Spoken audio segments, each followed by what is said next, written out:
aririmba ati nishimiye ko Yesu that I thank the Lord that He loves me.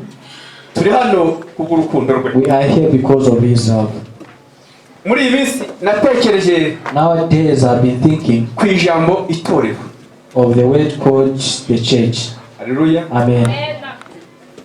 Imana yaduhaye itorero. God gave us a church. Idushyira mu itorero. He put us in the church. Kugira ngo rero ibikoreye For Him to do that, habonetse igitambo. there was a sacrifice. Habonetse igitambo cy'umwana wayo Yesu. There was a sacrifice of His child Jesus. Haleluya. Amen. He died. Twinjizwa mu itorero. We are given the church. Kuba mu itorero n'ubuntu bugeretse ku bundi. To be in the church is to be above the masses. Mu itorero harimo ubwiza bw'Imana. There's a beauty of God in the church. Imana ishimwe cyane. Praise the Lord. Itorero rero, a church, rihoraho. It is always there. Ibindi bintu, these other things, birashira. They dwindle or they finish. Za leta cyangwa za guverinoma naho zaba zirinzwe n'imbunda. The government, even if they are protected by the guns, izo leta zirashira. All those things, they finish. Na cya gisirikare cyazo kigashira kikibagirana. Even that, the soldiers, they go, they finish. Ari itorero. But the church, dishobora kurwanywa. The church might face challenges, ariko ntabwo rishira. But it doesn't end. Mwibuke leta zabayeho. Remember all the government which have been there. Mwibuke leta ya Mobutu. Leta ya Mobutu. The governments. Leta ya Idi Amin. That government as well. Leta ya Hitler. The government of Hitler. Zaragiye. They have all gone. Ariko itorero. By the church. Itorero ryigeze kugira karengane. The church was once oppressed. Mwumve ukuntu itorero ritangaje. Listen how the church is great. Bakwica abantu 10. They could kill 10 people. Hagakizwa 1,000. But thousands could be saved. Bakwica abantu 100. When they kill 100, hagakizwa 10,000. 10,000 people could be saved. Hallelujah. Amen. Kugeza aho abarirenganya. To the point to where those who are pressing it, nabo bakizwa. They were saved. Imana ishimwe. Praise the Lord. Impamvu yabyo. The reason. Uwaryubatse. The one who built it. Yaryubatse ku rutare nkuko yavuze. He built it on the rock like he said. Yaravuze ngo itorero ryanjye ngo ryubatse ku rutare. He said that my church is built on the rock. Ngo n'amarembo y'ikuzimu. And even the gate to the hell. Ngo naho yazikuka ngo ntabwo azarishobora. They will never manage to bring down that church. Noneho arangije. Then he said. Ariho umwuka wera ngo ariyobore. He gave it a Holy Spirit to read it. Bantu b'Imana. People of God. Bakristo bene data. Brothers and sisters. Ntabwo twibeshye kwinjira mu itorero. We did not make a mistake in the church. Twinjiye mu itorero rifite nyiraryo. We came in the church which has the owner. Amakampani ararangira. All the companies go. Ibisirikare b'inyeshyamba bikarangira bikibagirana. All the soldiers and all the bush they go. Ariko ryo ntabwo rinyeganyezwa. But it is always there. Uzavuka zarisanga. The one who is going to be born is going to find it. Uzabaho nyuma y'imyaka 1000 tukiri mu isi itorero ritaryazamurwa. Who is going to be born after 1,000 years from now? Azasanga ririho. He is going to still find the church. Imana ibampere umugisha. May God bless you all. Murarinzwe rero bantu bari mu itorero. You are protected, you people in the church. Tugiye kuganira ku ijambo ry'Imana. I'm going to talk the word of God. Imana yashyize ku mutima wanjye uyu munsi. Which God has put on my heart. Mufashe dusome. Help me with it. Ijambo riri mu Bami ba kabiri. 2 Kings. Ibice 2. Chapter 2. Umurongo wa 14 gusa. Verse 14.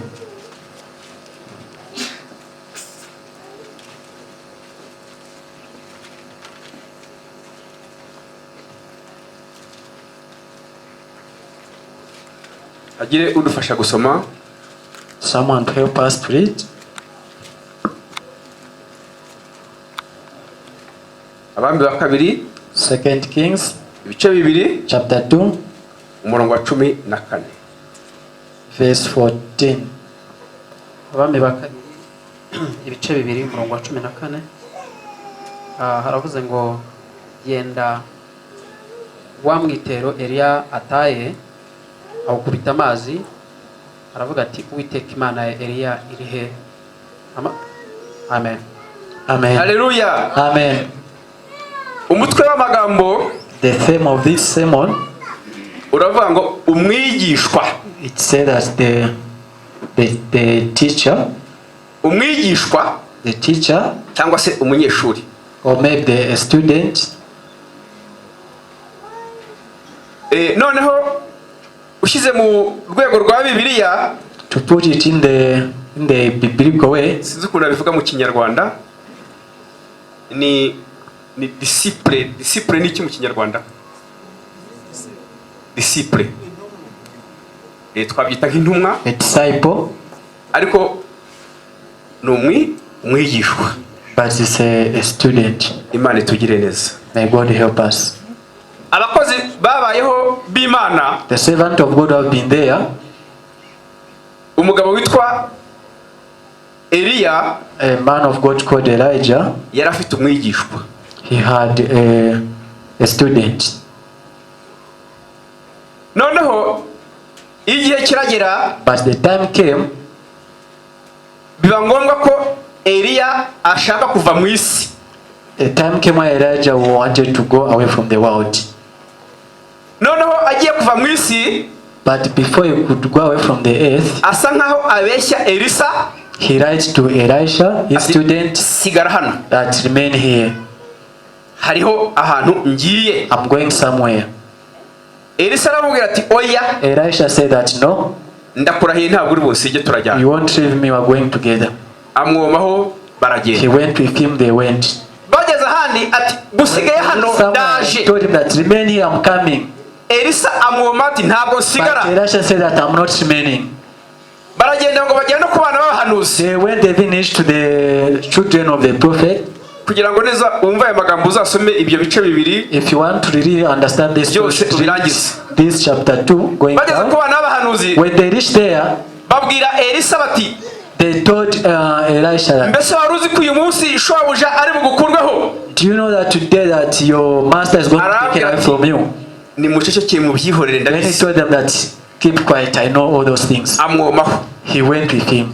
Baragenda bagera kuri Yorodani ku nyanja. They went, they reached at the Jordan, at the river. Bageze ku nyanja, When they reached there, Eliya yagiraga umwitero, Elijah had a crow yakoreshaga ibitangaza. which he used to use for miracles.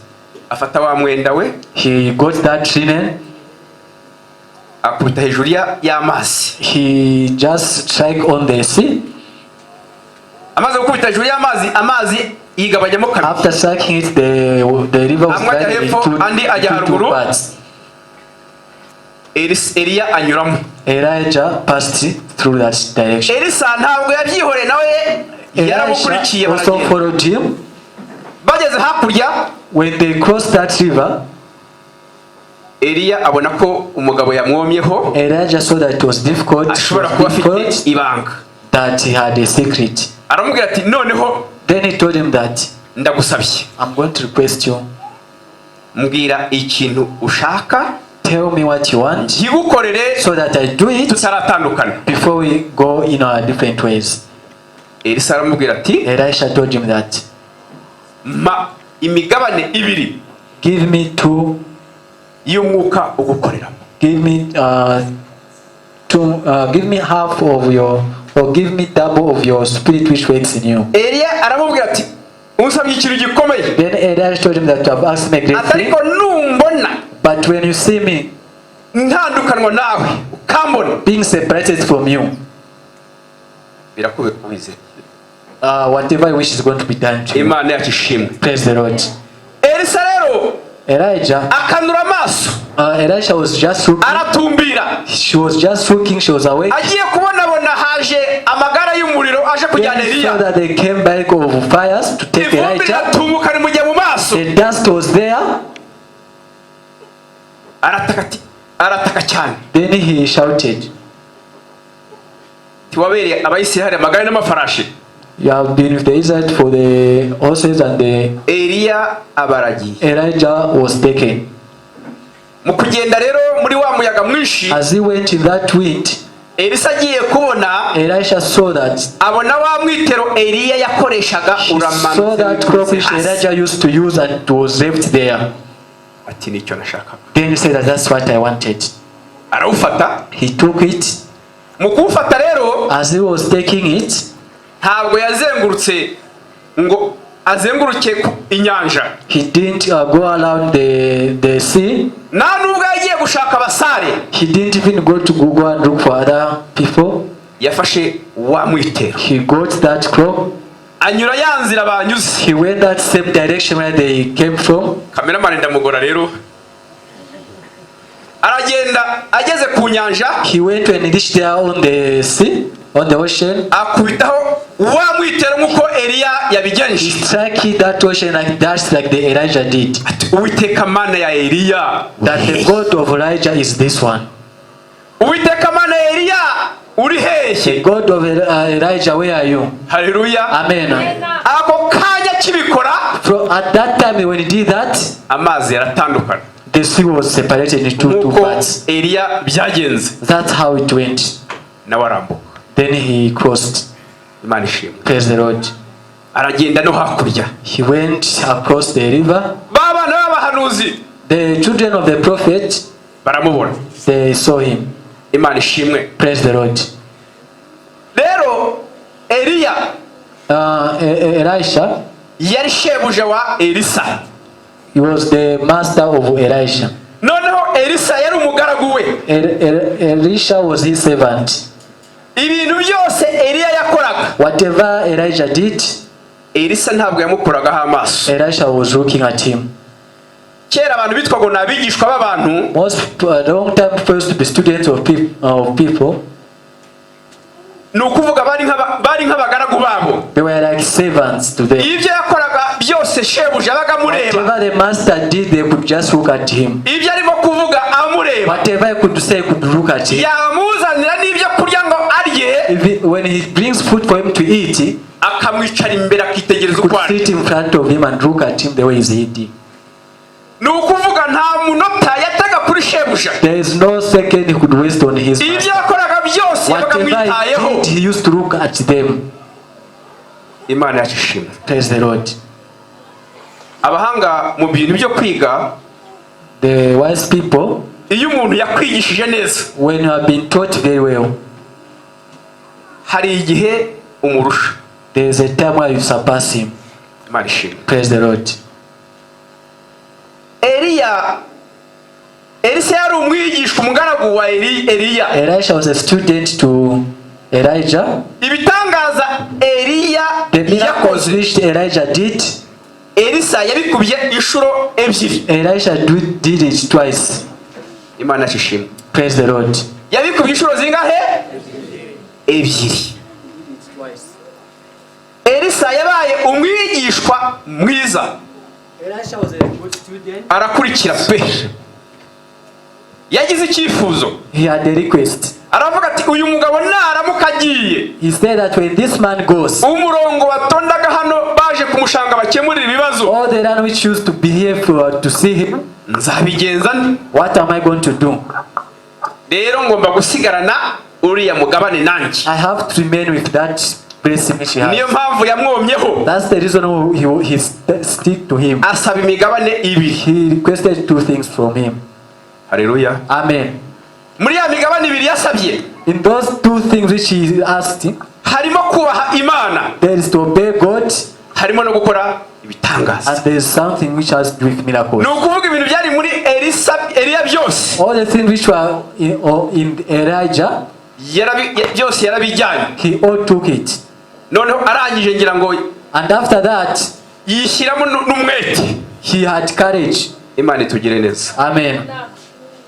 Imana irashaka ko tuba abigishwa, God wants us to be good students abigishwa beza, or disciples, abigishwa bubaha Imana. the disciples who obeys God. Imana itugire neza. May God be with us. Umwigishwa rero cyangwa umunyeshuri A student or a disciple, agira ibintu bimuranga. he had what resembles him. agira ibintu bimuranga. He had what resembles him.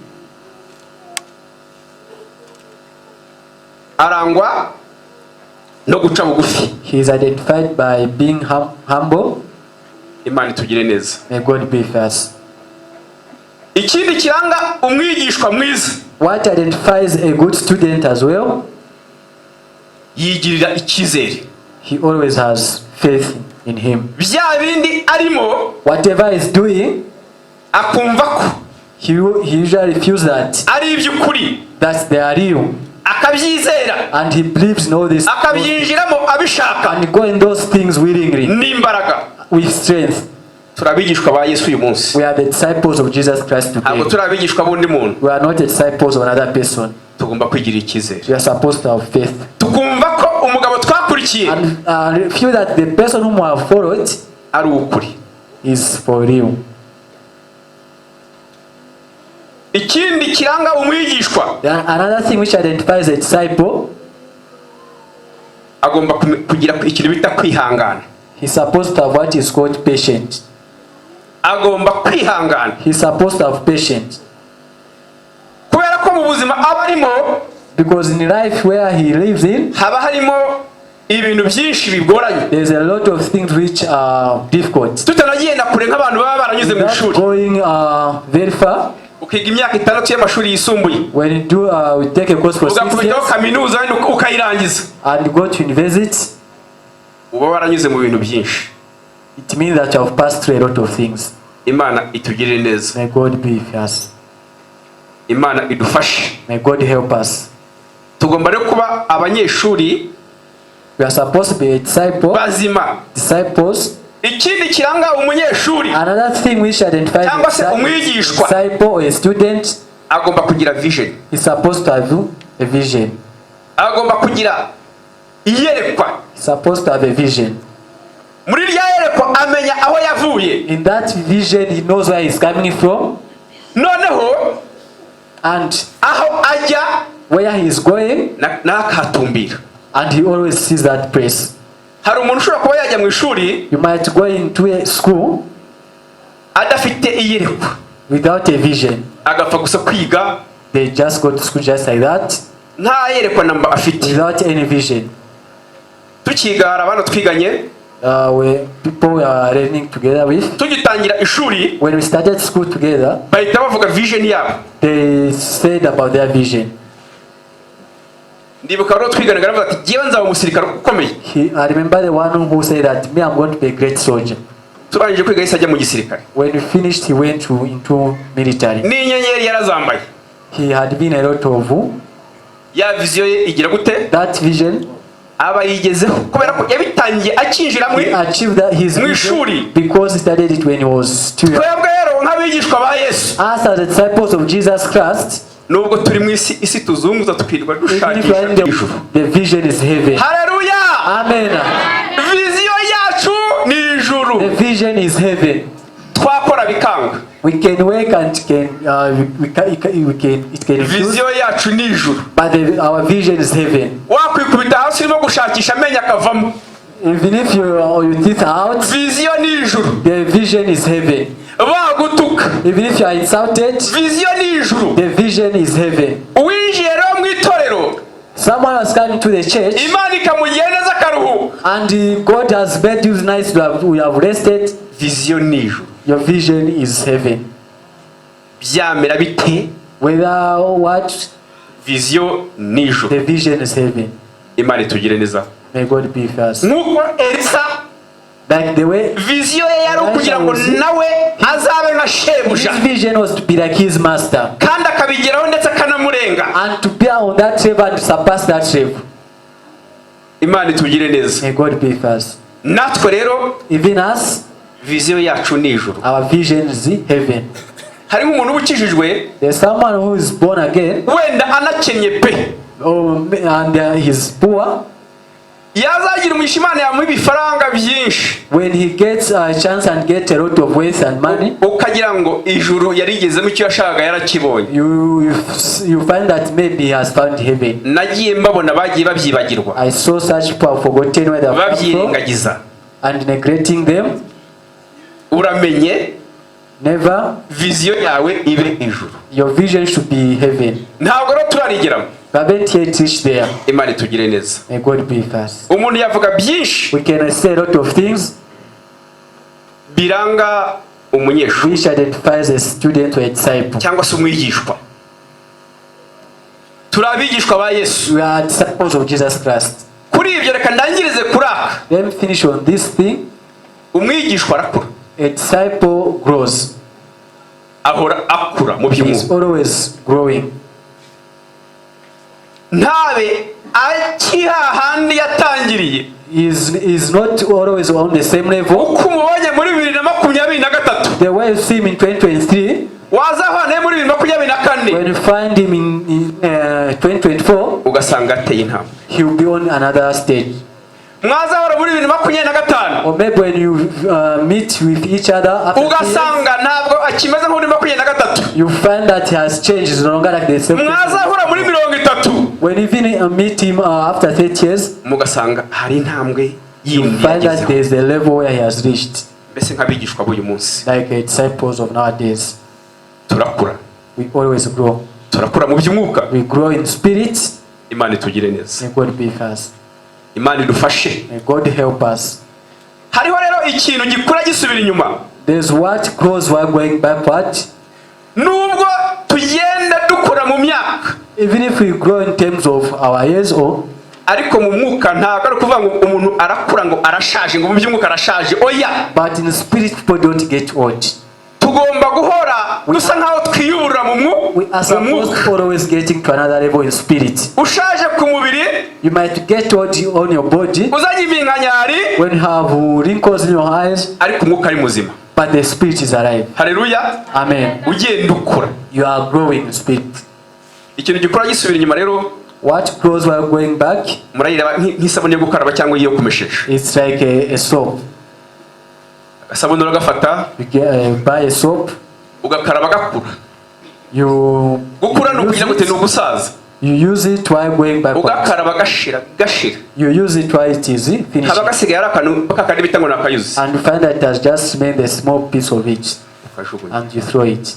Usanga aho dukarabira bwuzuye. Utagira gute?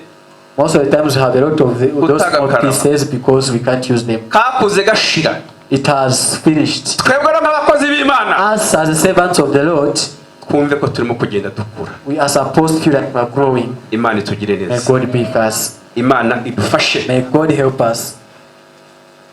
Hari ikindi nababwira, There's something which I can tell you again. umwigishwa afite ibintu bimwigisha. A disciple has what teaches him. Nk'iyo umuntu ari mu ishuri yiga, When you are in school and you are learning, yigishwa n'ibitabo. he is taught by books. Arasoma. He reads. Kugira ngo uzarangije amashuri, For you to finish schools bagusore mu ishuri, bagushyire hanze, and get you from school and put you on another level bakugirire icyizere, and have faith in you, baba baragiye bakwereka ibitabo usoma.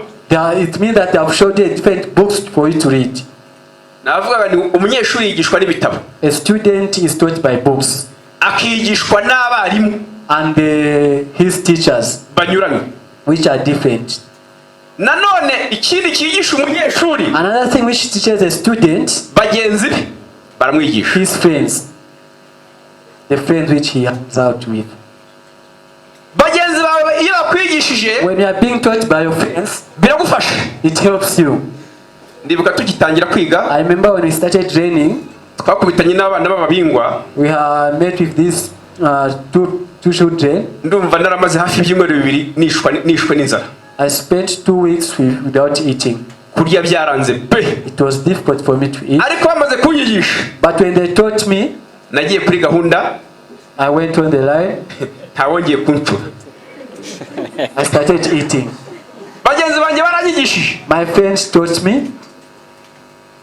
Nukuvuga ibiryo byarazaga, When the food used to come, uko biri ku meza, the way it used to be served on the table, abahungu bakaba barabyihaye, they could get it. wa wundi wabifashe mbere akaba ararangije, That one who got it at first could finish. igiporoto kikajya kukugeraho, Before the tray reaches you, bamaze kugira kubimaramo. you would find that the food has finished. ugasanga nushyizeho gatatu and find that there's someone was sitting. maze kumenya gutyo rero nanjye When I knew that's how it, nagiye ngenda mu bimbere I used to follow them kubera ko inzara haraho yari ingeze because there was very hard. ukunda abanyeshuri bigisha bagenzi babo. Another way the student teaches their hari igihe umuntu agenda ari umutesi. Sometimes go there like you're just a normal child. Kagenda uri umutesi nta kintu witayeho. Go there without looking on anything.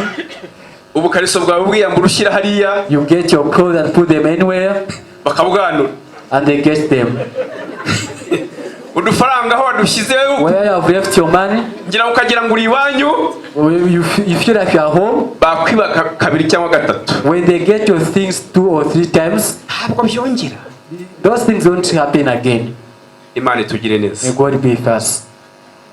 Ibyigisha umuntu ni byinshi. What teaches a person there are a lot. Hari ikindi kintu cyigisha umuntu. There is another thing which teaches someone. Mu Kinyarwanda nagita icyo bita environment. The environment where you are found in. Ibidukikije aho umuntu ari. The surrounding.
As we are learning, as we are looking back, they saw that person who they were going to bury.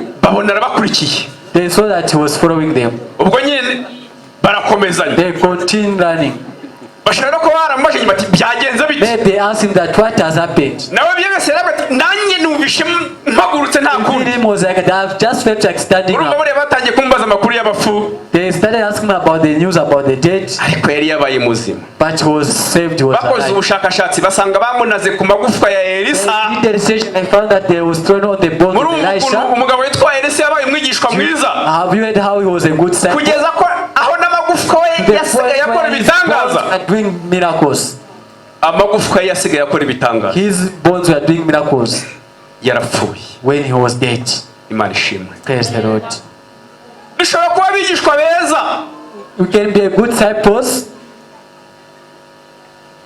Ntuzapfe. And you never die. Hakaba hari ibintu wakoze. There are things which you have done. Bizasigara byibukwa. Which will be there while you are gone. Umuntu yabyibuka agafashwa. When someone remembers those things, they hari abakozi b'Imana babayeho. The servant of God who have lived. Bandika ibitabo. They wrote books. Ibitabo byabo urabisoma ukuzura umwuka wera ukavuga mu ndimi. You read them and you get filled with the Holy Spirit. Urabisoma ukumva urimo urahemuka. When you read them you feel like you are being free. Barapfuye. And meanwhile they are dead. Ayo ni amagufwa yabo abarimo kuzura abantu. Those are the bones of them who are giving all those things. Imana itugire neza. Mbwire korali yitwa irembo ry'ijuru.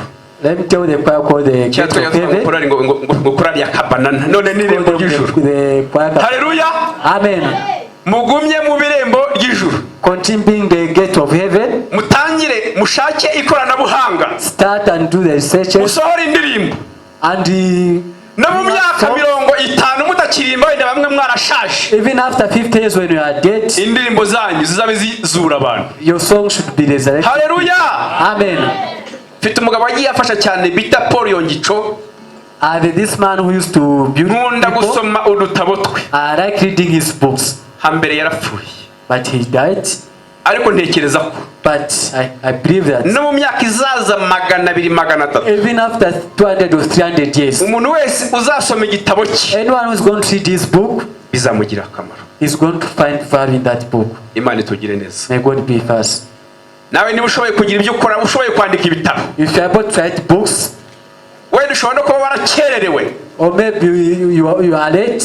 Tangira wandike. Start writing right now. Hari abavuga ngo abandika ngibitabo ngo nabize ndabarahiye. Others say that those who write books are those who are. Ese buriya wanditse igitabo cy'umugenzi buriya yarapfuye. The one who wrote that book, did he die? Yarapfuye baramuhambye. He died. He was ariko igitabo cye ni ikibihe byose. But his book is a book of all times. Uragisoma ukumva wari waguye wari wagize intege nke. When you feel that you are weak, ukumva urongeye ubayeho. You feel that you have been. Hallelujah. Amen. Amagufwa ye, hallelujah. His bones aracyahembura abantu. Aracyazura abantu. Are still resurrecting people. Hari nk'igihe uba ugeze mu bigeragezo. At times you find yourself in challenges. Byagukomereye. You are in a very difficult time. Wumva utazi uko bimeze. And you feel that you can't do anything. Wumva byagucanze. You feel like you are confused. Wasoma igitabo cy'umugenzi. But when you read that book, ugasomamo igikombe bita mucisha bugufi. When you read one part of it, ugasomamo igikombe cy'igishusho cy'urupfu. When you read about the things about death, wagisoma ukumva arahembutse. And you always feel like your heart is free. Ndifuza mu buzima bwanjye kubw'aya magambo. I'm requesting my life for these words. Umwigishwa mwiza. To be a good disciple. Hallelujah. Amen. Mbu mwigishwa to be a good disciple. Nawe Imana igufashe. And you, God should help you. Ube mwigishwa mwiza. To be a good disciple. Habayeho rero umwigishwa mubi. There is also another bad disciple. Uriya mugabo Elisa nubwo yabaye umwigishwa mwiza. Even if Elisha was a good disciple, yagize umwigishwa mubi. He had a bad student. Uwo bita Gehazi. Called Gehazi. Muri nkuru za Gehazi. You remember the story about him? Gehazi yasigaranye ibibembe bya Namani. He remained with all the cases of Aman. Murabizi kera uwo ibibembe byafataga byagendaga bite? Anyone who was caught by leprosy, what happened to him? Bahitaga bamuca bamunenga bakagenda bakamushyira iyo ngiyo. He could be thrown out of the city. Akimara se no gufatwa n'ibibembe buriya yongeye kuba umwigishwa wa Elisa. After was caught by those things, did he continue being yarangiriye aho he stopped from there. Elisa yashatse ubundi. Elisha found another student. Imana itugire neza. May God be with us. Hari abigishwa rero babi. There are bad disciples. Mu itorero barimo. In church they are there. Bafite ibirembe. Who has those kubera ko baba abigishwa babi. Because they have been bad disciples. Imana itugire neza. May God be with us. Waba warabaye umwigishwa mubi. You might have been bad a disciple. Ukaba ufite ibibembe. And you have lepers. Ibibembe ntago ari bya bindi. They are not those things which are thinking. There might be lepers of there might be lepers of or going to the witchcraft. Today be healed in Jesus' name. Hallelujah. Amen. Imana itugire neza. May God be with us. Twarebye undi abandi abigishwa babivanga. We also have another disciple who was on two sides. No mukirisitu. Today will be a Christian, but tomorrow he'll go to the witchcraft. He's always mixing things. Hallelujah. Amen. We should always choose one side. We should always be a good side. When we are going two ways, it's difficult for that person. Imana itugire neza. May God be with us. Ikindi kintu kigaragaza umunyeshuri mwiza. Another thing which shows a good student. Ubwo aragenda bivanze. I've mixed them as well. Umwigishwa mwiza ntabwo acogora. A good student does not give up.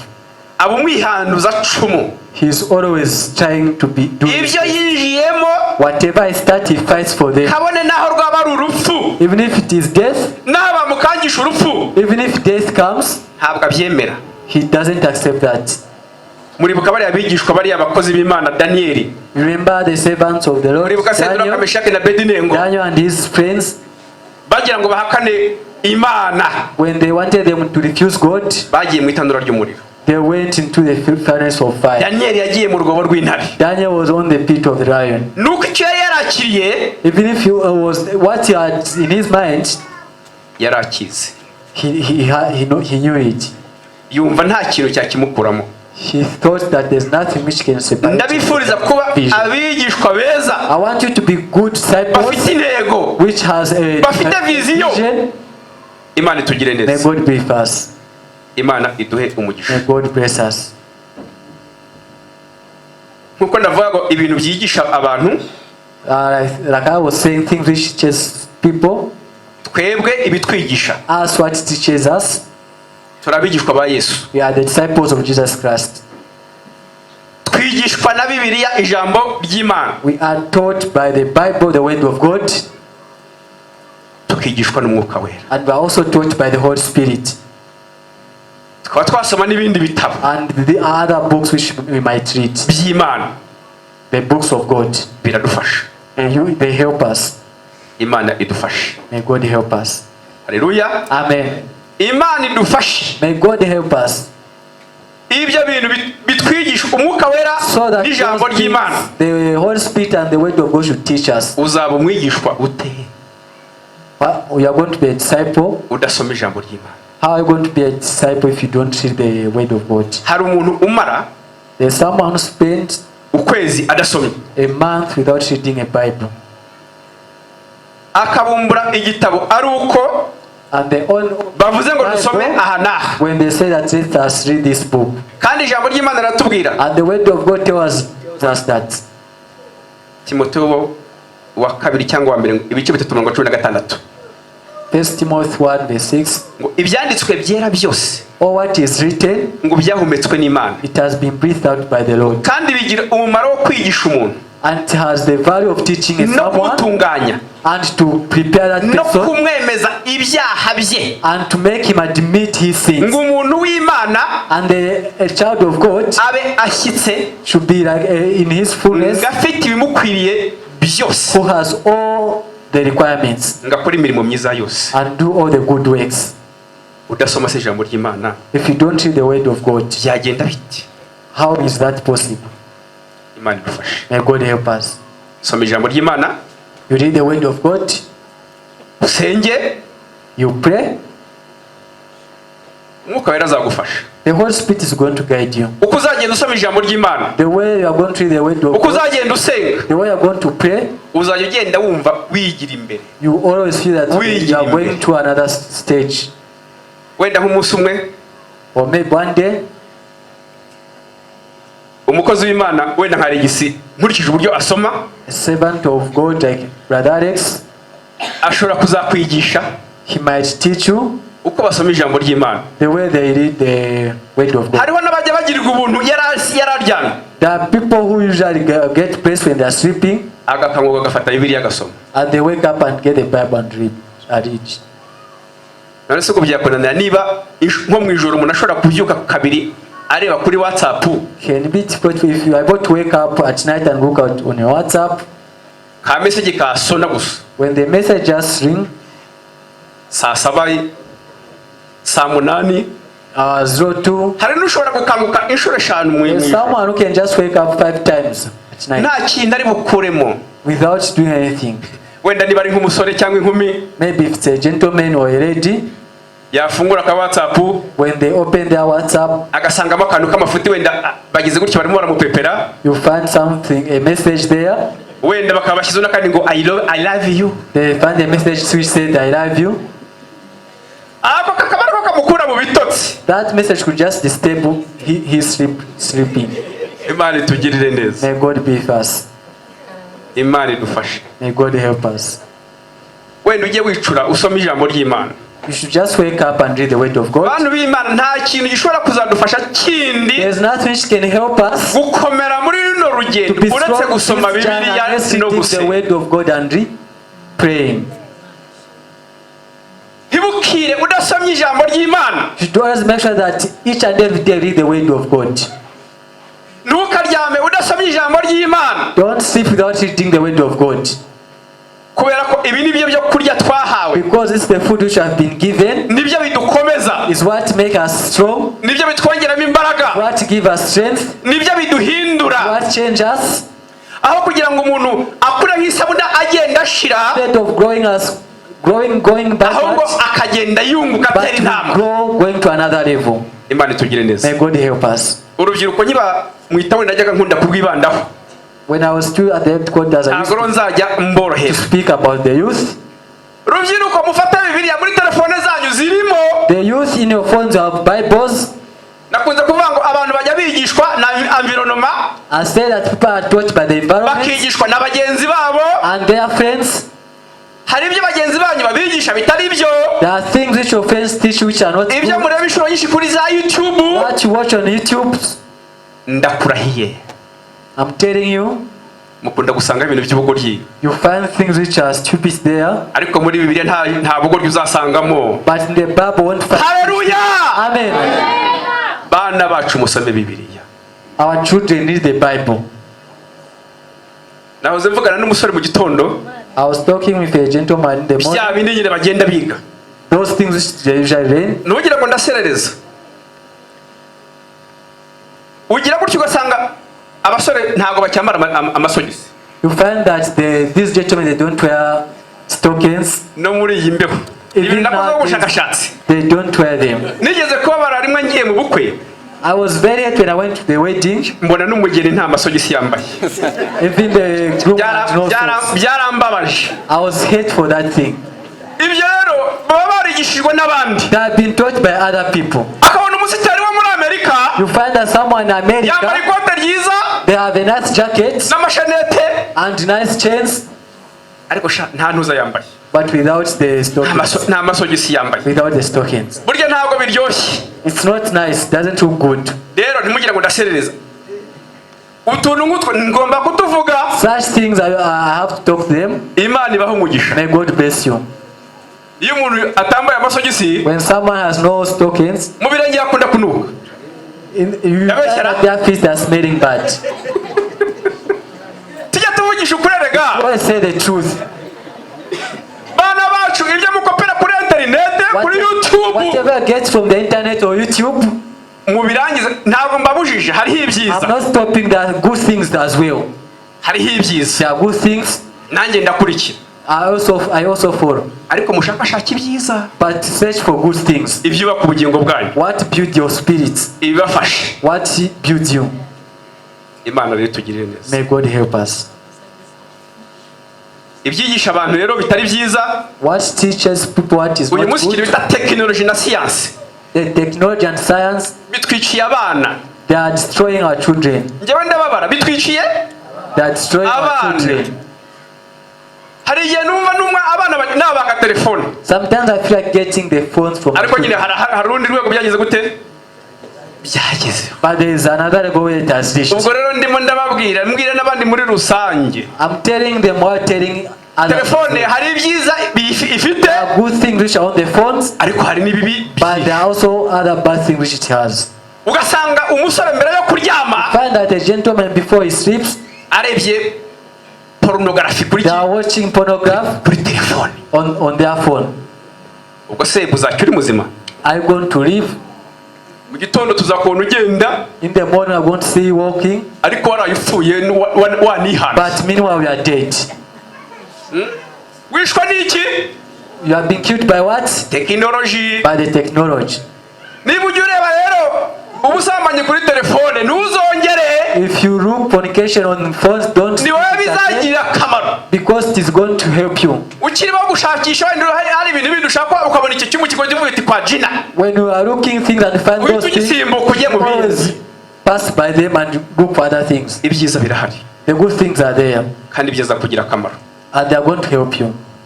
Ndifuza kuba umwigishwa mwiza. I want to be a good disciple. Umwigishwa Yesu yishimira. A disciple who's being who's worthy to be with Christ. Imana ishimwe. Praise the Lord. Ndangirize kuri iri jambo. I'm going to finish on this word. Ikomeye cyane. A great word. Umwigishwa mwiza. A good disciple. Arashakashaka. He always searches. Akora ikintu bita research. He is always searching. Hallelujah. Amen. Iyi Bibiliya mureke tuyijagajaye. Let us search in this Bible. Tuyisome and read it. Hallelujah. Amen. Dukora ubushakashatsi. And do a research. Tuvumburemo. And discover. Bizatugira akamaro. It is going to help us. Ntabwo ari ukubwira ngo wenda gukora ubushakashatsi ngo nawe wandike Bibiliya. I'm not telling you to write your own Bible. Ahubwo ukuremo ibyiza. But I'm telling you to take good things from it. Nsomera Efeso 5:10. Let us read Ephesians chapter 5 verse 10.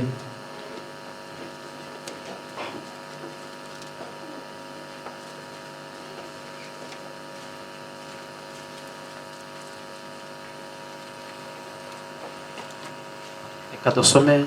Let us read Igitabo cy'Abefeso ibice 5 umurongo w'10. Haravuze ngo mushakashake uko mwamenya ibyo mwami ashima. Hallelujah. Amen. Mwabanyeshuri mwe mwabigishwa ba Yesu mwe murabigishwa ba Yesu. Disciples of Jesus Christ. Ntabwo murabigishwa ba Yesu. I know disciples of Jesus Christ. Ngo mushakashake kumenya keep on uko mwamenya ibyo mwamagira gute. What God ibyo mwami ashaka. Umunyeshuri mwiza rero arashakashaka. A good student is always searching. Mwarimu aramwigisha. He is taught by his master or by his teacher. Ahereye ku byo yamwigishije. Starting from what has been taught to him. Akagenda agakora ubushakashatsi. And he goes and research more about those things. Ndetse akaba yanavumbura. And discover new things. Kubera iki Elisa? Because of what? Ibyo yakoze byarushije ibya Eliya. Elisha, what he did, they were more greater than what Elijah did. Yigiriye icyizere. He had a faith in him. Akigera ku mazi. When he reached on that sea, ntabwo yatekereje ngo ariko se ngo bino bintu nanjye nimbikora buriya birakunda. He wasn't like that. Am I going to manage to do these things? Yahise ajya hahandi. He just did like Elijah. Amazi arayambuka. And he crossed it. Akigera iwabo mu mudugudu. As he reached in his seat there, bari bafite ikibazo cy'amazi. They had a problem of water. Ntabwo yagombye kujya gushaka ibindi bintu oya. He didn't use these other things. Amazi yarayahumanuye. He was able to make the akabazo kose bavuze. Any question which they could ask. Imana ishimwe. Amen. Kubera ko yari ifitiye icyizere. Because I had a confidence in him. Yarakopeye kuri shebuja Eliya. He had already seen what his master. Kandi muri experience yagiye agira And in his experience, yarabonye ko ibyo bintu bikora. he knew that those things were possible. Bigaragara ndetse ko binakomeye. It was being seen that it was difficult. Akizera ati bya bintu birashoboka. But he believed that those things were possible. Muri bukuntu yakijije umugore umwenda. You remember how he umugore w'umupfakazi, how he amutakiye when she cried, amubaza icyo afite, and when he amubwira ko afite utubuta duke cyane. She told him that she only had a few. Arambwira ati jya mu nzu wikingirane n'abana bawe. Then he told him that to go in the house and close the doors to the children. Mushyiremo. Ugenda usuka muri amavuta. Ugenda usuka ya mavuta muri bya bibindi. Take that one to arasuka ibibindi byuzura. As she was pouring the drums of ageza ibibindi biramushirana. And the drums, she ran out of drums. Elisa yabitekereje ate biriya bintu. You might ask yourself, how did Elisha feel about all those? Yari afitiye icyizere Imana. He had a faith in God. Nawe yifitiye icyizere. He also had faith in him. Imana tugire neza. May God be first. Ibintu Elisa Imana yamukoresheje, what Elisha did, uhereye kuri ibyo bice bibiri ugasoma ukagenda ukagera nko ku bice 13. From chapter 2 to verse chapter 3, uzagende usome byose, all those chapters, uzabibona. You are going to find all those stories. Imana tugire neza. May God help us. Umunyeshuri rero agomba gukora ubushakashatsi. A student is supposed to do research. Mureke dukora ubushakashatsi. Let us do research. Natekereje kino numva ndakizi. Haleluya. Amen. Natekereje kino numva ndakize, numva ndizeye. I thought something and I knew that muri no teraniro, in this church, ngiye kukubwira ubushakashatsi ugende ubukore. I'm going to tell you what you are going to research on, kandi bizavamo, and it is going to be possible. Haleluya. Amen. Ngo mushakashake kumenya ibyo umwami agira gute ashima. Twakirijwe kujya mu ijuru. Intego vision yacu nukujya hehe mu ijuru. Kandi udakijijwe cyangwa se wakoze ibyaha ntabwo azajya mu ijuru. Mu bushakashatsi bwawe banza wihane ibyaha. In your research, just make sure that you repent. Nubona hari ibintu byakunaniye, if you find that there are things which are difficult for you, nukuvuga no mushakashatsi ahora yibaza. In your research, a researcher is always asking, kino kintu kubera iki? Why is these things happening? Kino kintu kubera iki? Why are these things happening?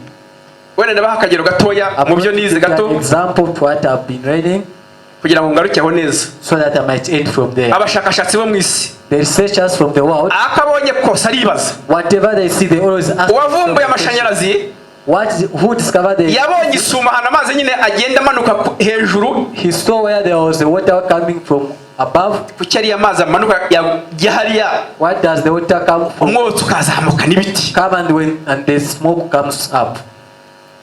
Akora ubushakashatsi. Then he did a research. Abavumbuye amashanyarazi. He discovered electricity. Undi mugabo bitaga ni Darwin. Another man, yari yicaye munsi y'igiti cyitwa pome. As he was sitting under a tree. As he was sitting under a tree. None pome iramanuka. When the apple yari umugabo w'uruhara. Hit on his head. Imwikubita mu mutwe muri rwa ruhara. It fell on his head. Ngira ngo icyatumye akora ubushakashatsi kuri iyo ngingo, what made him to do a research on that thing, ngira ngo byaramubabaje. It hurt him. Yahise avumbura. Then he discovered that iriya iyirukuruzi nyine. Kubera iki? Ikintu bakinaga mu kirere kigata kigira gute? Kigaruka. Why do they throw things in no kuvuga hari imbaraga zigira gute? There's force of gravity which, ngira ngo mwebwe abiga ngira ngo murabizi. Imana ibamere umugisha. May God bless you. Rero natwe tugiye kwiga. We are also going to learn. Mu ruhande rwawe. On your side. Mu ruhande rwanjye Jamari. On my part.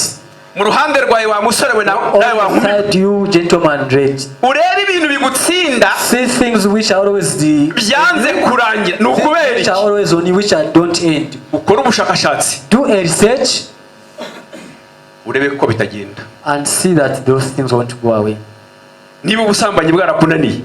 If fornication is something which has been troubling you, shaka umuti mu masengesho. Look for a medicine in prayers. Haleluya. Amen. Shaka umuti mu gusoma. Find a medicine in reading the word. Niba uri umujura ukora. If you are a thief, akantu kabandi ukumva kaboko karimo Whatever you just feel like getting that thing. ukora ubushakashatsi, Do a research icyo kintu ugira gute and find that ukirukane. you stop that thing. Hari ikinanira Imana se? There's nothing which is difficult. Niba uri umusore cyangwa uri inkumi uryama mu buriri If you are someone who just sleeps in the bed ukumva ugomba gucya wikinishije, and you feel like you can just masturbate, ushake umuti, find a medicine, wiyirize ubusa. fast about it.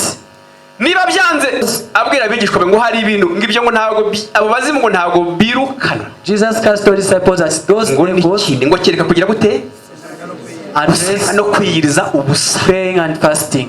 Kora ubushakashatsi mu kwiyiriza Do a research in ubusa. fasting. Ndabizi ibiryo biraryoha, I know food is nice. ibiryo biraryoha pe, Food is nice. n'inzara iraryana pe.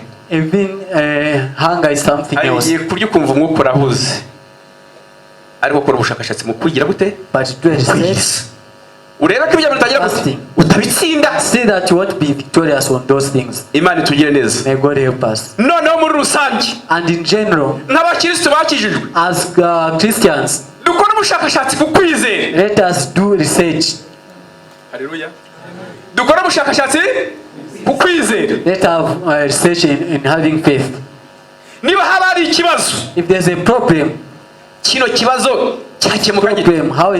how it can be solved. Kabatubanjirije Those who are before us, ku buhamya numvise kuri runaka, the testimonies which I heard about them, kiriya kintu kuki cyakunze, why did they love that thing? ko runaka yagishoboye. That person was able to overcome. None se kwizera yagize, The faith which he had, njyewe ntabwo ndi umuntu, am I not the person just? ntabwo ndi umuntu, Am I not a person nanjye Imana yagirira ubuntu. who God can use to do things? Mureke dukore ubushakashatsi Let us do a research, kwizera. the research of having faith. Haleluya. Amen. Kandi bizakunda. And it's going to be possible. Niwizera ugakora ubushakashatsi mu kwizera, If you have faith and have research in faith, inkike zikuri imbere zizariduka. all the mountains which are in front of you are going to go away. Uzasoma bakubwire Bibiliya ikubwire ukuntu inkike z'Yeriko zaridutse. They are going to tell you how the mountain of the Iraq they were fall down. Ntizari zifite imbaraga se, They had a lot of, they were strong, ariko zagize gute? Zararidutse. but they were destroyed. Imana rero tugire neza. May God help us. Ntarangiriza rero kuri kino kintu umwuka yanyigishije, I'm going to tell you what God, the Holy Spirit taught me. nanjye cyaratsinze. I Ubwo ndasaba Imana ngo irusheho kugenda ifasha was defeated by it. nawe gufasha. But I'm saying, Icyo kintu kireze mu ngo, that thing is kireze mu babyeyi, kireze mu bagabo. it's there in the fathers, mothers, Imana and the itugire youth. neza. But God should be Ni ijambo rivuga ngo umwigishwa that a disciple na discipline. of a discipline, Umwigishwa na discipline. a disciple of a discipline, Umunyeshuri ikintu gikunda kumufasha a student what usually helps him most of the times, na discipline ibamo. discipline is one of them. Murabizi abize Those who are learning, you know it, mu bigo binyuranye in different schools cyangwa se binakomeye, or maybe great schools. naho watsinda imibare ugatsinda n'andi masomo yose, Even if you get good marks in all these subjects ukagira 100%, and you have 100% out of 100%, ugatsindwa isomo rya discipline, but when you have no discipline, bigenda bite? what happens?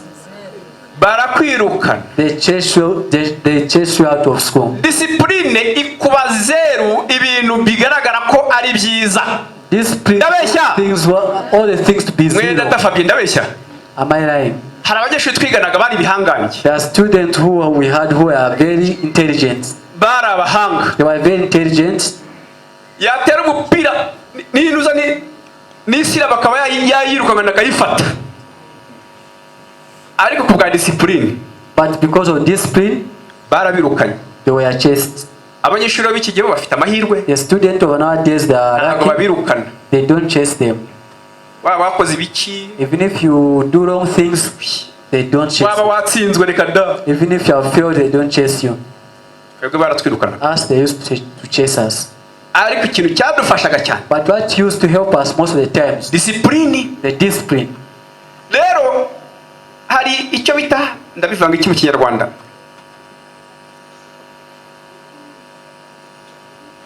esprit de rebellion umuntu yayivanga iki? Umwuka wo kwigenga, wo kwigomeka. Ha, Imana ishimwe. Amen. Shitani yasutse umwuka wo kwigomeka. The devil has brought a bad spirit. Yasutse umwuka wo kwigomeka mu rugo. The bad spirit of just staying at one place. Asuka umwuka wo kwigomeka muri korali. The bad spirit in the choir. Asuka umwuka wo kwigomeka mu babyeyi. And the bad spirit in the mothers. Ndabaho urugero mpereye ku bana. I'm going to give you an example starting from the children. Ufite akana gato cyane. When you have a child, nuzari he nk'akagahungu kawe ukamubwira ibintu atabishaka. When you tell that child they don't want, ikikwera ko uwo mwuka winjiye ujya kubona ukabona wambwira ikintu uti you are telling them that, but he will be just raising his shoulders. He will be raising up his shoulders. You know that he has refused. Uramukurikiranye roko amaze ati ubihakaniye iki? Even if you follow him and tell him, ask him why. Ni wa mwuka ugeza gute winji? Is that bad spirit which has entered? Ugahamagara umwana wenda uri mu cyumba. You call your child when you are in your room. Ukaba wahamagara n'umuntu urimo kugenda mu nzira akaba yabyumva. And someone who is just passing by can hear your voice. Agakwihorera kanagira gute? But your child don't respond to you. Akumva nani cyakora. Meanwhile that child is listening to you. Cyakora ndashira iminota 5 wenda wana bivuyeho. But maybe after 5 minutes ngo ye, then he will just answer. Mwamamagaye. Did you call me? Urashaka kubatekereje ati buriya bashobora kuntimbura ndeba nabi. Maybe thinking that maybe they will beat me. Wamubaza rero ibyo yari mati yewe. When you ask him what he was doing, ntabwo nari numvise neza. then he will be like, I didn't hear your voice. None se ubwo nyuma y'iminota 5 wabyumvisha ati. But how did he hear after 5 minutes? Ni wa mwuka w'ubwigomeke wagize gute? Is that bad spirit winjiye? Uwo mwuka rero urakura. That spirit keeps on growing. Niba ari umukobwa, if it's a lady, they will grow in that spirit. Azashaka ntabwo azumva umugabo. She's going to go into her family with like that. Azumvishwa n'imigeri. She's going to be obedient with. Twirukane mu izina rya Yesu umwuka wo kwigome. We should chase away that spirit. Na president wa kwari akabwira wenda nk'abantu mu byukuri yabwira umuntu ikintu akacyanga. Members and they could refuse. Ariko na wa muntu nyuma akaza kuza atariko se ubundi. But that person said, yatumye mbyanganiye. Why did I refuse to say what they have told me? Umwuka w'ubwigenge, umwuka wo kwigomeka. It's because of that bad spirit. Mu izina rya Yesu umwuka wo kwigomeka kugira gute? Jesus name should chase down. Ugende. In Jesus name. Imana itugire neza. May God be with us. Umugabo gasanga umwuka wo kwigomeka wagize gute barinjiye mukora mu kintu. That spirit is among men. Kwifatira mu mufu. You find that they are always just quiet. Haza gushumwe umugabo akabwira ariko nayi nakubwiye. When the wife asks him that I've told you.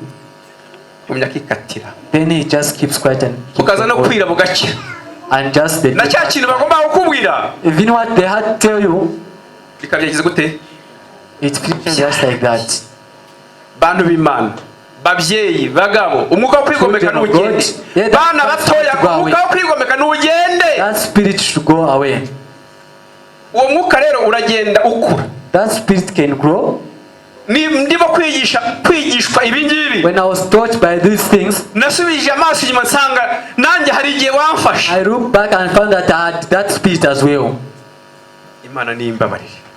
God should forgive me. Umwuka wo kwigomeka sinzi niba iyo ndimo kuvuga ndimo kubeshya. I don't know if what I'm saying I'm lying. Uwo mwuka ntabwo mugeze mubona mu ngo zanyu. Haven't you seen that spirit in your homes? Abagabo ntabwo mwarabonye ku bagore. Fathers, haven't you seen that spirit? Mwarabonye mu bana banyu. Haven't you seen that spirit?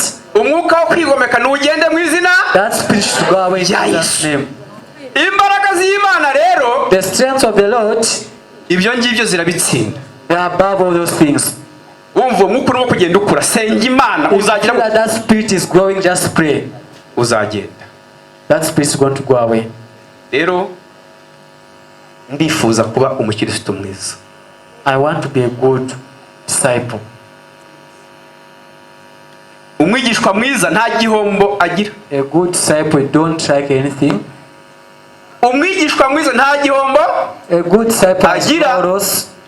nimugera mu rugo, if you reach home there, muze gusubiramo murebe ahantu wa mwuka ubwigomeke wagiye bafatira. you should look where that spirit came from. Nibinaba ngombwa musabane imbabazi. If it's possible, ask forgiveness from each other. Murabizi ko umugabo ari umutware, You know that the husband is the head of the house.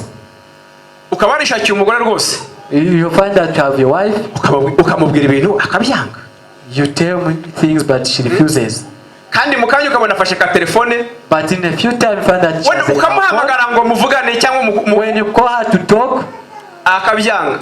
she Ariko mukanya gato umuntu ya telefone, but after some time when someone calls, ntari ko yinari bumuhe, when she knows that she won't be still a call from him, aretesa arayifashe, she just answers the phone. akayigira no hirya ngo utaza no And kubyumva. then you go away so that you won't Ariko hear. mu telefone agahita ayifata vuba. Esprit de rebellion, umwuka w'ubwigomeke igosheni ugende. Umuntu wese uzaza, Each and everyone who's going to come, azasanga itorero ari rizima. find the church is alive. Azasanga abantu bakundana, They should find that the azasanga abantu ari church, they love abanyamahoro. each other and they have peace. Umwuka w'ubwigomeke. That spirit, Tugiye gusenga Imana, we are going to pray. muranyemera turasenga mu buryo buri special. We are going to pray in a special way.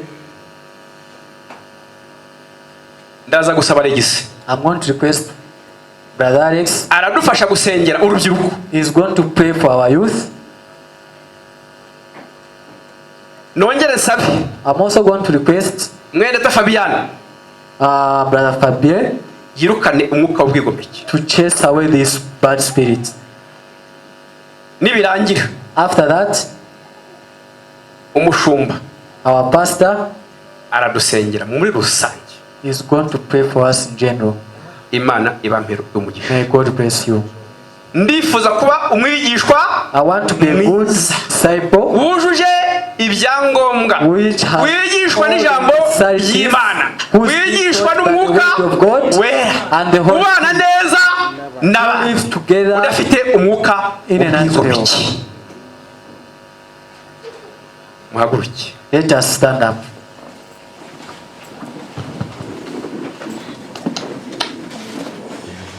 Mana ishobora byose, data wa twese wo mu ijuru, turagushimiye nanone kuba aya masaha turi mu nzu yawe.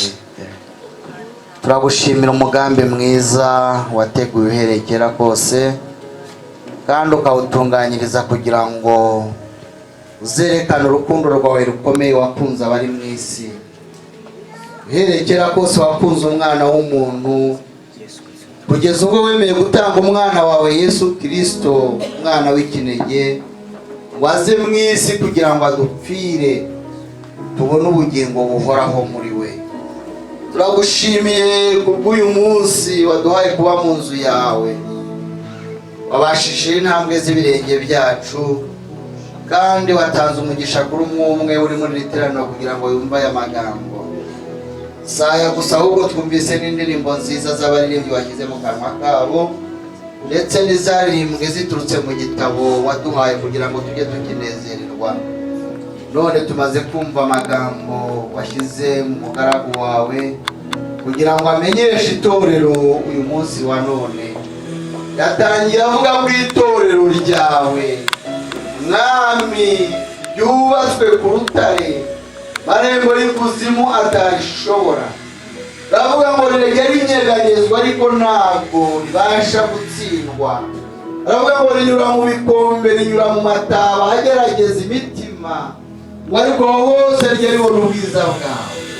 Vuga ingoma z'abami bakomeye zatambutse, hari izo tuzi hari n'izo tutazi, ariko Uwiteka Imana yacu bavuga ijambo ryawe baracyahagaze, kandi abagukunda baracyagufite ku mitima, ndetse ubwami bwawe buracyaguka umunsi ku munsi. Turagushimiye, izina ryawe nirihabwe icyubahiro.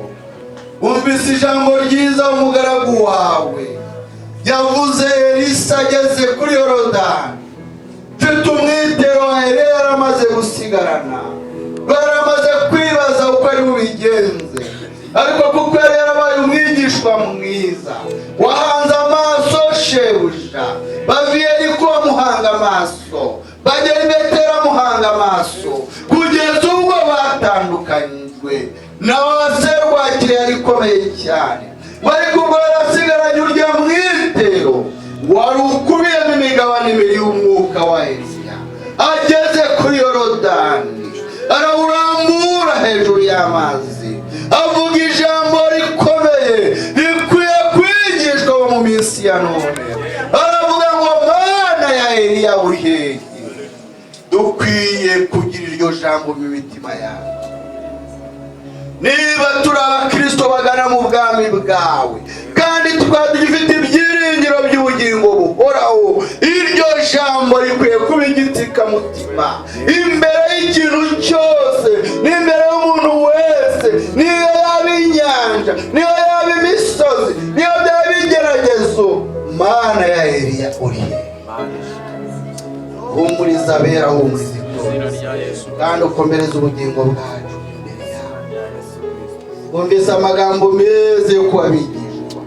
Ni byinshi bishoboka ko twagiye twiga kandi umwuka yagiye adusobanurira, ariko urubyiruko ruri imbere y'amaso yawe.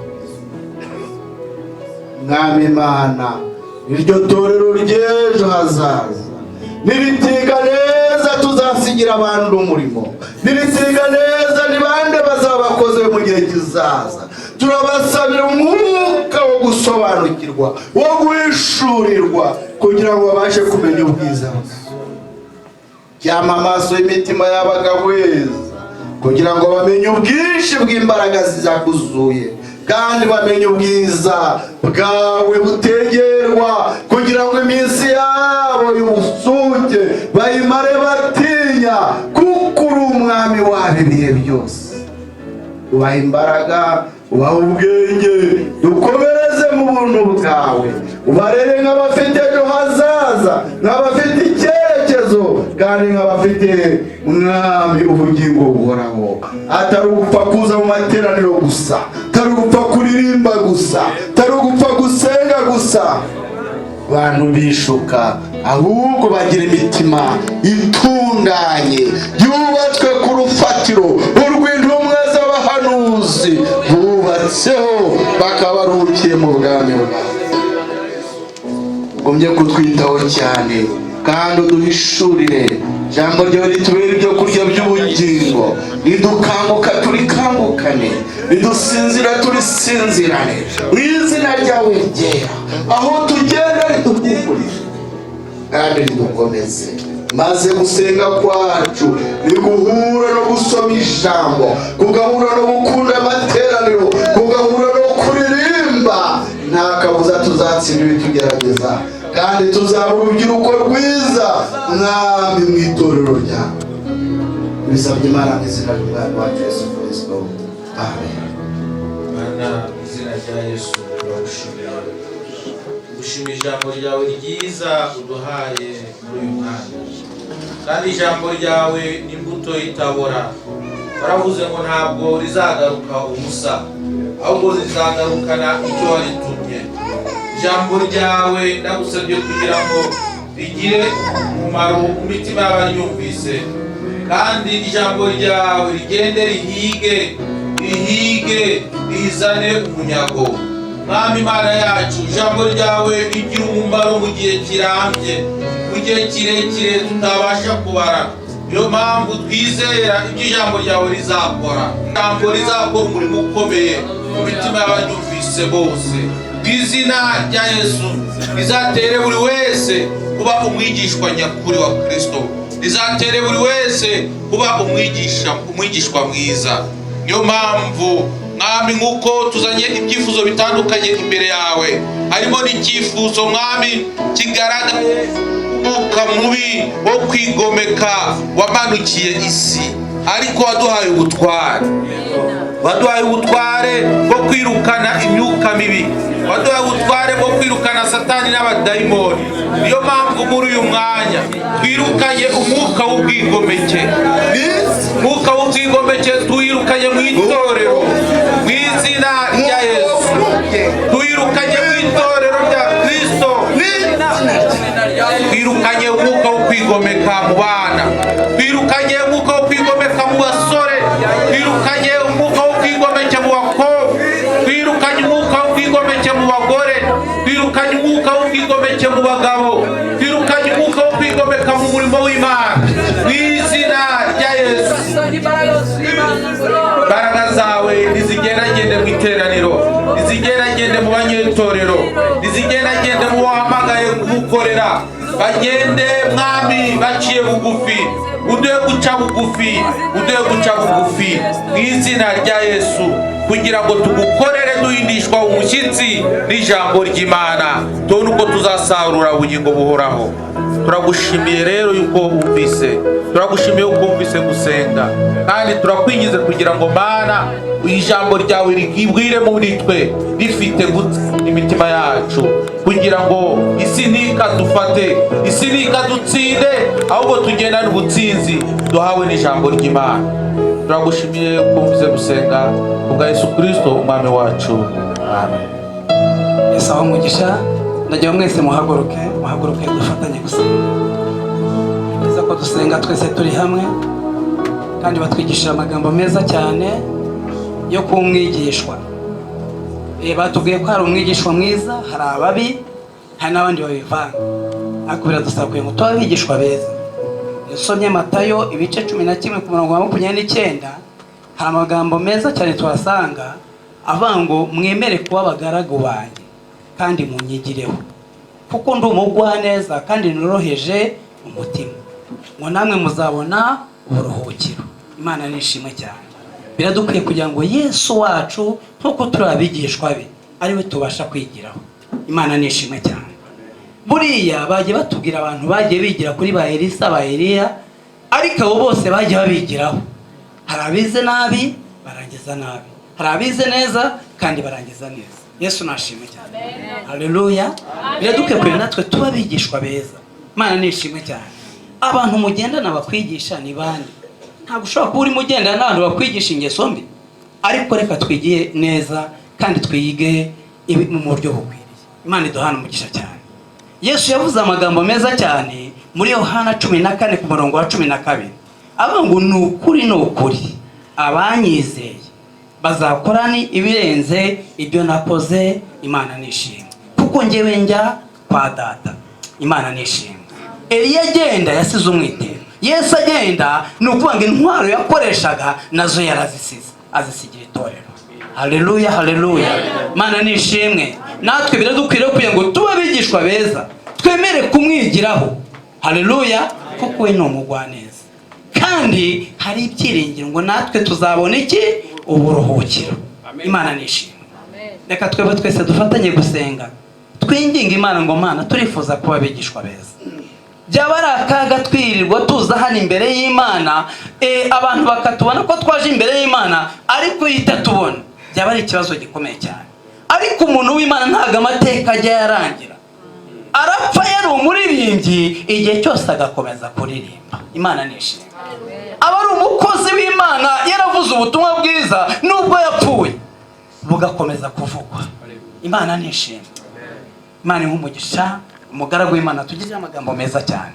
Fata umwanya kugira ngo dusengane Imana. Waba warize nabi, ariko ni warize nabi, reka twigire kuri Yesu. Imana iduhana umugisha.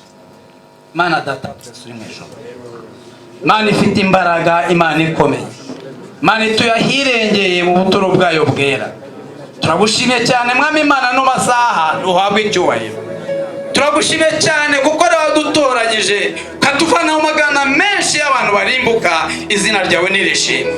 Wagize neza utuzana mu nzu yawe, ibyo turabigushimiye nyakubahwa Imana. Nyemerera no masaha turi imbere y'ubwiza bwawe Data buje hejuru y'amagambo tumaze kumva, ayo magambo akomeze kuba mu mitima yacu.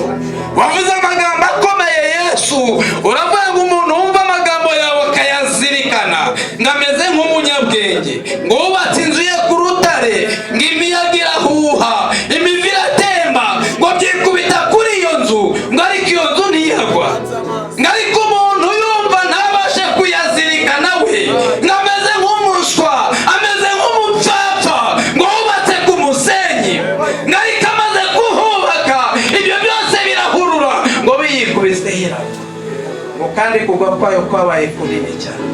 Mana nyemerera ijambo ryawe rigira umumaro muri twebwe nk'uko umugaragu wa Dawidi yabivuze neza ngo yaribitse mu mutima ngo kugira ngo atagucumuraho. Turagusabye ngo ijambo ryawe rigira ibyo rihindura uno munsi, rimanuke ribage rihinguranye mu izina rya Yesu.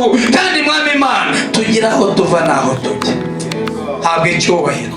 Uri data wa twese ushobora byose, uri Imana ikomeye ikiranuka, kandi uri Imana yera. Wavuze neza cyane ngo tubabera nk'uko nawe wera. Ijambo ryawe ryatubwiye neza cyane muri Efeso 5:10 ngo dushakashaka uko twamenye ibyo ushima.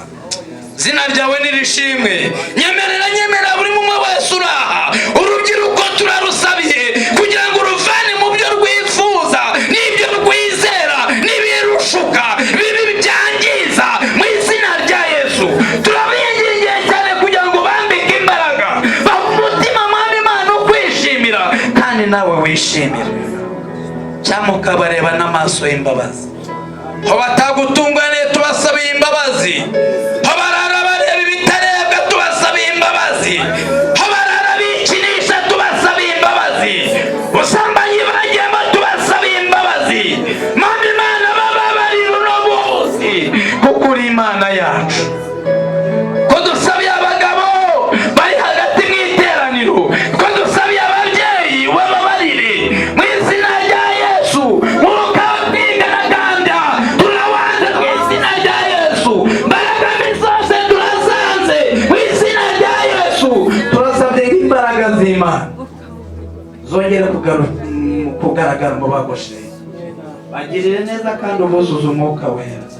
Dukeneye kuzura umwuka wera, dukeneye ko Mwami Imana uyu mwuka amanuka akaba muri twebwe. Uyu mwuka yaje ajya abasha kutwemeza iby'ibyaha.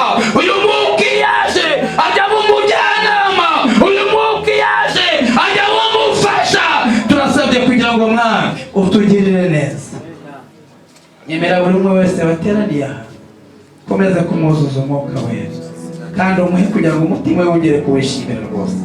Ntihagire umuntu wataha uko yaje, ahubwo Mwami ugira icyo ukorera buri umwe wese. Abatakumenya Mwami Imana abo nabo turabasabiye, birashoboka ko barimo bakumenya uno munsi, ariko abo nabo bakomeze kandi ubambike imbaraga kugira ngo databuja wera bakomeze kukwigiraho nabo. Urakoze cyane kuko ubyumvishije.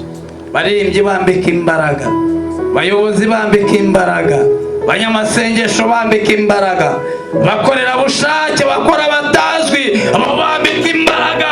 Izo mbaraga turazisabye kugira ngo databuja wera utwambike imbaraga mu minsi nk'iyi, minsi igoye cyane. Turasabye kugira ngo twuzuze umwuka wera.